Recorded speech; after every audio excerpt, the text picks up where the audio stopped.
invented the voltage tester was a genius. Just plug it in and you'll know if it's live or not. But why do you need to touch the metal cap at the end? Wouldn't that electrocute you? Let's take a look at the inner workings of the voltage tester. It consists of a metallic rod, a resistor, a neon bulb, a spring, a screw top, and an insulated case. When holding the insulated case to touch the circuit, the voltage tester will not react.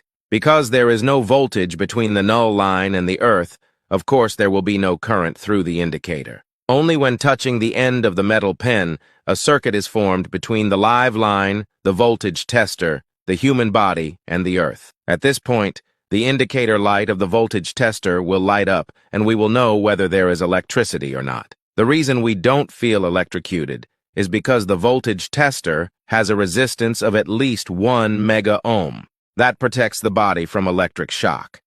In a 220-volt circuit, according to Ohm's law, the current flowing through the body will not exceed 0.22 milliamps. So of course we don't feel anything, but it's not foolproof. If you use the wrong measurement method or if the voltage tester itself is not of the right quality, there's still a risk. So always check brand name and maximum voltage capacity before using voltage tester. Thanks for watching. Like, comment, share, and follow.